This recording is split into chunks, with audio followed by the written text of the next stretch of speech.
everyone, John here from All Miniatures Great and Small, and today we're going to be doing our review of Aeronautica Imperialis. I've got Jake in the studio with me. We just played a battle report, which may or may not come out first, I'm not sure, but we wanted to do a review of the game so far. So first, let's talk about the release, point number one.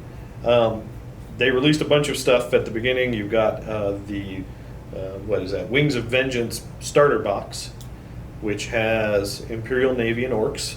That's actually everything you see here, if you can see it in camera frame. 4 Imperial Navy planes and 5 Orks. You got 2 fighters, 2 bombers, 3 Dakka jets, and 2 Phytobombers.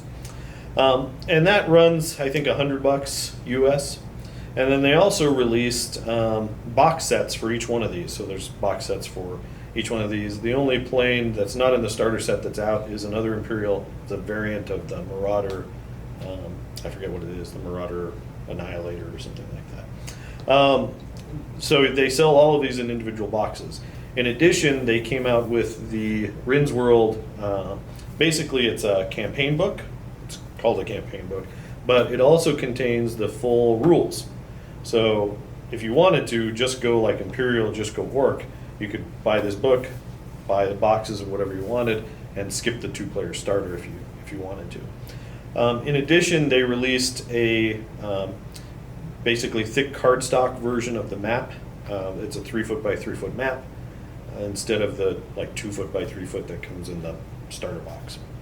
They also released dice, unit cards, and a box of miniature ground tokens. So the first release is, they released a lot of stuff for it. So many hundreds of dollars if you get everything. Yes. So that's the release. Comparing it to other releases, Games Workshop, what do you think on that? Is that a good number? Too much money to spend initially? It sounds about right. Right, the easiest thing to compare it to is 40K, like most other Games Workshop games that come out. So depending on how many points you're playing, obviously, but just to get into 40K, it would be more than that, or roughly the same. Yeah. At its lowest. Well, it's definitely cheaper than Adeptus Titanicus too. Yes. That was an expensive. That is true, and that's a good game. comparison for this game too.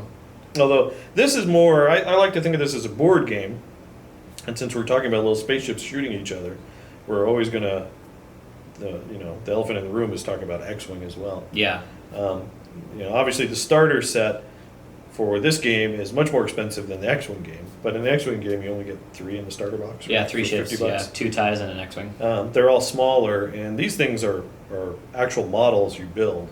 So in that respect, I guess it's going after a different crowd because it's just a bunch of gray plastic you have to assemble and paint. I love the X-Wing models are great. The pre-paints are nice. The sculpts are awesome.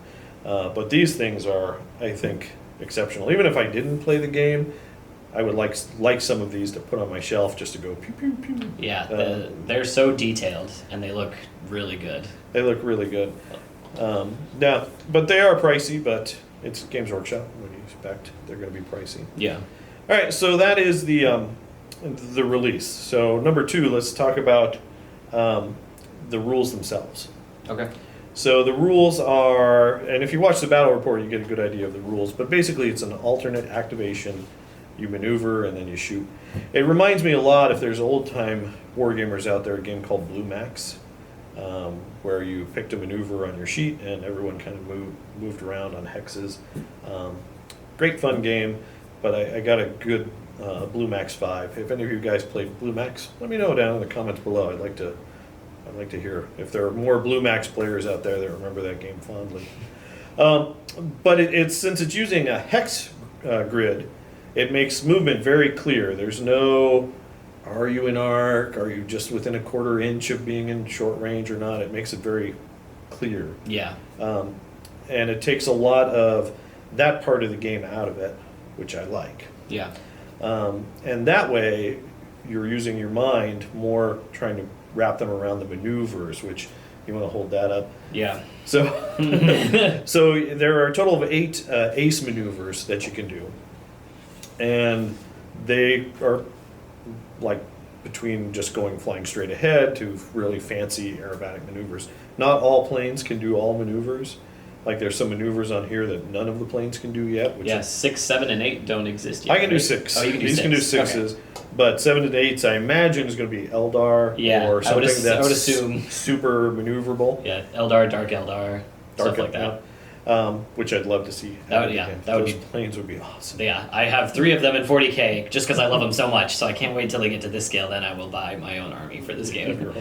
So that's really cool because you're not worried about range, measuring and all that stuff. So you can really think about these maneuvers. And in this game, you really need to think about those maneuvers. Yeah, it takes a lot more getting used to. I'm just putting my mind around, and maybe it is because I'm coming from an X-wing background. But right, X-wing, you had your number 3 left movement, and you would grab the number 3 template. Boom, like that's what you're doing. But in this, there's so many different options. Whether you want to go forward, then start your maneuver, you can go left and right. Like that, it opens up such a big window that it's a lot to take in initially. So like for our first game, thankfully we started out with like 1 or 2 planes each. I think we did 2 each, Yeah. or 2 to 3. Yeah, just enough to make it fair. But it was hard to wrap it around this, and like this is the first game where I can kind of barely feeling myself start to get it now, and it can actually be a little bit strategic about it. Yeah. Well, the nice thing is too with those maneuvers, it gives you when you do a maneuver, there's a lot of potential places you could end up, and a lot of different ways you could be facing. So it gives you good counterplay. Like with X-wing, you're kind of locked in once everyone's dials are down. Everyone's going to end up where they're going to end up. There's no question about it. But here, back and forth, you move something. Maybe I move to tail it. You can move to tail that guy, and I can dodge with the next guy, and so on. So it gives you some nice counterplay. I'm not saying it's better than X-wing or worse than X-wing, but it is a different experience. It is, yeah. It's I think it's a lot of fun. Out of the box set with what we get in the starter box, I think it's still a pretty simple game. I mean, it's very simple. There's not too much to it, but there are some nice meat on the bones. One of the things I like is the altitude rules. Yeah. Most of the time, altitude is really hard to express on a 2-dimensional board. Yes. But here you have, I think, 5 levels is the max, and you can shoot at your same level or 1 higher or 1 lower. But the way that the game's set up, it's very easy to do that, to kind of end up on the level you need to, or get to a higher level to make it harder for your opponent to hit you. And I really like that option. In addition, they have cool things like stalling the plane. So maybe you go too high, Which we haven't seen. We haven't seen it. Neither of us have done it yet. And I think it's a great defensive thing. Like if you don't go your max speed, you might stall. You do a test to see if you stall. So maybe you don't want to you need to climb, but it's going to make you stall, but it gets you out of the firing arc of someone. Yeah, it would get you out of a bad situation. Out of they're hitting you on 6s instead of 5s. And it's one harder to hit if you have a stall token on you too. So there might be an advantage to stalling, but then you got to pull out before you hit the ground. But I like that it's in there, so it's got that air combat. I also play Flight Simulator, so I like those nods to like legitimate air combat that are in the game, even though these are orcs flying airplanes. Yeah. I do like that. But yeah, those are cool. So any thoughts on any mechanics that jump out to you in the game system?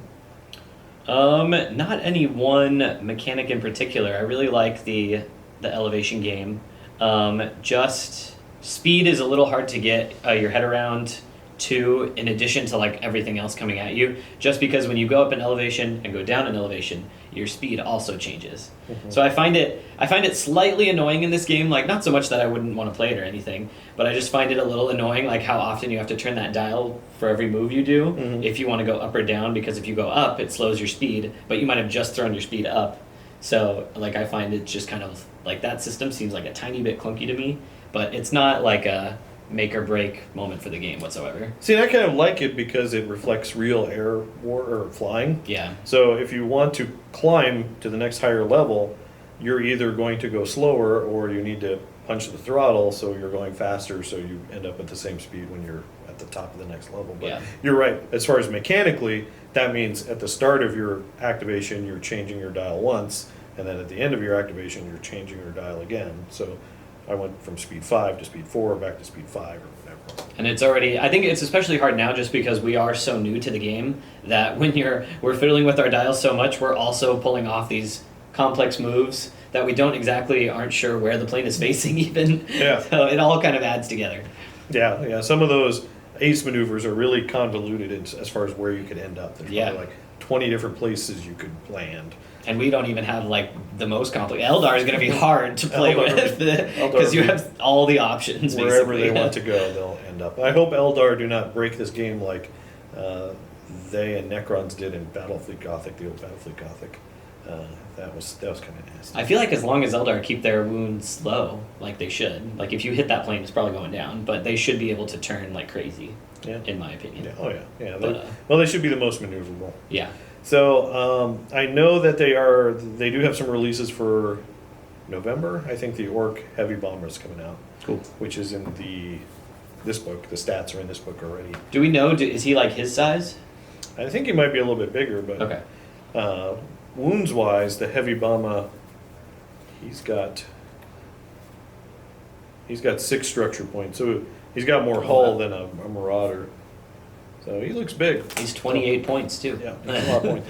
So, and of course you can play this, at 100 points, kind of like the X-Wing scale, if you will, or more.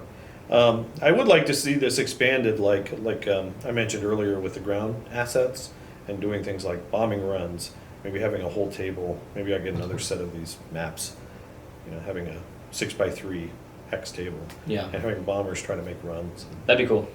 Having an actual mission other than just dogfighting, kill each other. And there are 6 missions in this book. There's only 1 mission in the starter, but there's 6 missions in here, and we just played dogfight in ours because we're still learning. Yeah, we still need basic missions. But there are some cool stuff, and you can play in bad weather. There's rules for all of that, which is really cool. So I know we talked about it a little bit, but point number 3, the quality of the models. I really, really like the models. I think I was supposed to go to we played a 40K tournament recently, and I was supposed to be painting Ultramarines for it, and I was just painting these things all the time. Yeah, I went over and I was like, what are you doing, man? It's in 2 days. I love these airplanes. So it's really nice. Yeah, you painted them really well, too. I love the bomber look, the highlights towards the front. It looks great. Oh, yeah. Those turned out really good. So, and I've got a bunch more on my painting table, so I'm excited to hopefully we'll get the other guys in. I know Jacob bought a box. So you could paint some more of these Orks, though. Because they do not look as good as they look their good. Imperial counterparts. You should be nice because your 8-year-old sister painted all of the yellow on those. That is true. So and she was very mad when you continue painting over like the metal stuff just quickly. She was like, "He painted my stuff." She did a good job, but that goes to contrast paints. Will make these look good. Yeah, as you can tell, like neither one of us are really Ork people. We're not Ork players. Yeah, like I think their stuff is cool. Like I love this model in particular. Like I think this Daka Jet in particular just looks cool. But I've just never been one for the Orks in general. Yeah, that's that one looks like a MiG-15. That's Soviet. That's MiG-15. probably why I like it. But yeah, and it's nice because the sets come with different wings. So if you have different boxes of Daka Jets, you can put them together different ways. So no two really look that much the same. Which is cool. It's like from a model perspective, because each guy has a lot more, I feel like, character versus these guys. However, you've done with the simple paint scheme, you've given them their own character easily. Yeah, which is nice, and you do that in 40K too. But I imagine what squadron they are and how everything's put together. Yeah, and I like the Orks too. And I saw like on the Aeronautica Imperialis Facebook page, people were cutting wings and gluing them in different ways and making X-wings out of them and making twin fuselage like P-38 versions, which is awesome. Yeah, so there's all kinds of cool stuff that it's your imagination with this kind of game, and this is just an entry to it. But I love the models. Even if you don't play, the models might be something fun to just collect. Yeah, they're kind of cool. And I will add too that this is the same scale as Adeptus Titanicus, which is cool. Now the games obviously aren't compatible, and I know the Games Workshop people said like a game of Aeronautica Imperialis is like 3 seconds. It takes the same amount of time for a Titan to move his leg or something like that. So, yeah. So the scale's now, but maybe you create a Adeptus Titanicus table that's an airfield, and you've got a bunch of these on the the runway or something. Yeah, I think what would always be fun too is like travel through almost the Games Workshop games and have like a story. So you start off in the air and then you move to the ground battle and then you move to the marine-sized ground battle. I've thought about that for a campaign where you start with Battlefield Gothic, then Oh, there we Adeptus go. One more. Titanicus, then we got these, then we could do 40K, then you could drill it down to Kill Team. Yeah, that could be fun. Yeah.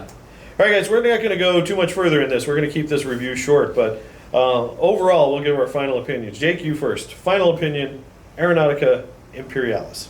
I enjoy it. I want to get better at it just so I can get a better grasp of those maneuvers. But I really like it. Models are great. It plays quick. It does. It's hard to say anything bad about this game, really. Yeah, I'm just hope that they. I agree with everything you said. I hope Games Workshop doesn't abandon it. Yeah. I hope we get continued factions, and that's only going to happen if people play it and buy it and stuff like that. Yeah. I'm assuming it's doing well. It sounds like it. Everyone seems to be talking about it at local clubs and whatnot. But yeah, I'd like to see more factions. I'd love to see the Eldar come in. If you had to pick the top 3 factions to add to this game, what would it be if you were GW? Oh, man. Yeah, Eldar, obviously, number 1. Space Marines, I love a Xiphon. Xiphons are awesome. Xiphons would be good. Past that, I'm not really sure. I'd have to think about it for a while. Well, I think you'd have to add Eldar. Chaos. Yeah, I think Chaos you'd have would to have obviously be Chaos. cool. I'm not a big fan of the Hell Talon or the Hell Blade or whatever that's Helldrake. called. Well, no, the fighter, the actual ones that look like fighters. Oh, okay. Because I don't think the design's that great. Yeah. But I think thematically, Chaos versus Imperial Navy, it's a no-brainer. Eldar, obviously. That third slot, I don't know. I'd love to see. I don't know what I'd love to see. Maybe, you could think Necrons might have some cool stuff. Yep. You could have Tau would have some cool stuff. Tau would be interesting. I would do the same thing with Tau, though, is just their fighter design and bomber design, which are the same kit. They're like the same chassis. Yeah. They're identical. I think, I don't know. They're just aesthetic. But don't they have cool. a big Forge World bomber? Oh, that's true. They Yeah, have like, they have like the Titan killers with giant railguns on them and whatnot. And Yes, that could be cool. Yeah, so that would be cool. Actually, now that I think about the Forge World stuff for Tau, it's much cooler. The Yeah. Games Workshop just didn't make it. Like, they only have one kit for that. So that would be cool. Yeah, I don't know, and then Dark out of Eldar. left field, I would think Tyranids. You could have flying that's true. Flying Monsters against these guys. Monsters, yeah. That would What are be those pretty called? cool. Harpies? Is that what the... Well, Harpies are little infantry-sized those are guys. good. So I don't Whatever know. the big one's called. I don't know what they'd be called, but they would be cool. That would be cool. in the air. That'd be fun. But yeah, so I'm not sure, but yeah, Chaos. I would love to see Space Marines, a plastic Thunderhawk at this scale. Yeah, would Thunderhawks be would be cool. cool. You can have little space potatoes, whatever those guys are called. Space potatoes. They look like a potato, They have the twin assault cannon on the front. Oh yeah, I know what you're talking about. Yeah, I don't know if those little planes would have. They're very make it tiny. as the scout ones. Yeah, they would be I like think half it'd the be- size of this guy. Yeah, I would like to see some Space Marines. Yeah. All right, well, there you go, guys. That's our review. As you can tell, we both like Aeronautica Imperialis. Again, it's not a big feature game. It's not 40K. It's not going to replace that, I think, in your hobby bench at all. But it's a great diversion. It sets up quick. The models are great. It's a fun game. It's not too complicated. You can teach someone, and they'll have fun the first time they play. So there you go, guys. As always, thanks for watching. Please check us out on Facebook at All Miniatures Great and Small. You could also let us know what you think down in the comments below here. As always, thanks for watching, and keep on wargaming.